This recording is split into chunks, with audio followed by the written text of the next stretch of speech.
I owned automotive repair shops for 40 years, and my back has gotten really bad, I'd say 6-7 years ago, but I just kind of kept mucking through it because that's how I fed my kids, you know, and it got so bad over the past couple of years that I was unable to perform my job. So my decision was, that was the deciding decision, to sell my businesses because I just couldn't do it anymore.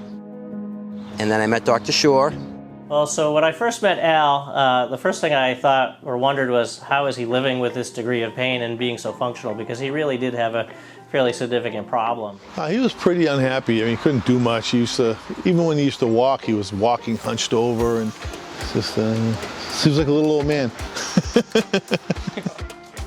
You know, I was just a grumpy old man 2 years ago. Honestly, really, I was all hunched over. I couldn't do anything. I couldn't. You know, we went to Disney World and I couldn't, I literally had my kids pushing me around in a wheelchair because I just couldn't walk. He has a couple things going on. They call this a trefoil canal. It turns into a big triangle. And he has a fair amount of gapping of these joints, which basically suggests that when he stands and moves, this is going to slide forward. When he could lay down or sit, he could get some relief, but when he stood and was more active, weight-bearing, then he would really develop a lot of neurologic symptoms in the legs. My exact words to him is, says, look, doc, I'm done. I don't want to hear shots. I don't want to hear therapy. I'm done. You need to fix me. I can't live like this anymore. And he said to me, you know what? I'm going to fix you up. That was his exact words. And I was all for it. And I said, good, do it. I'm a firm believer, and if something hurts and it's not working right, get it fixed.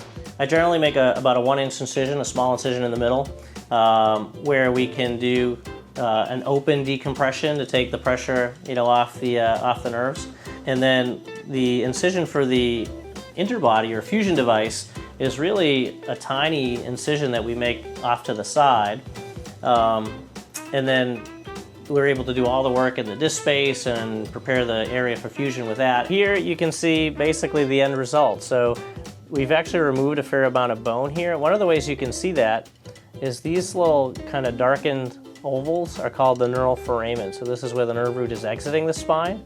And you can see how much space we created for the nerve back here. So we even have more space than kind of he was born with. Fortunately, with the newer technologies and the way we're doing things, patients can even go home the same day or the following day. We get them walking the same day. So I told him we're not going to let you lay in bed for a day or two. Not that he's one that wants to lay in bed.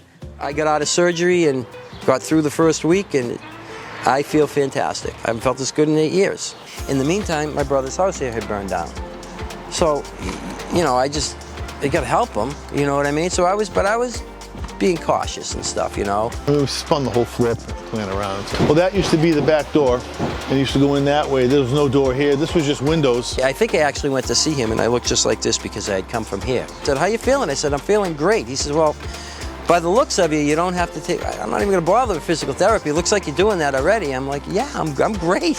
So night and day now. I mean, I can't believe what he's doing. It's like he doesn't really have any limits now. So it's like normal. Oh my God, if I didn't have the surgery, I couldn't even think of it. I couldn't get out of my truck. I mean, I'm not kidding you. It was like a task to get in and out of my truck every morning. But yeah, I mean, my wife and I were on our mountain bikes last week. And you know, we did 20 miles on our mountain bikes. I haven't done that in 10 years. I would say for patients that are struggling with back pain, the huge majority of the time, there's something we can do to make their lives better. You know, if you're hurting, take care of it. Don't stall, don't wait, don't waste your life.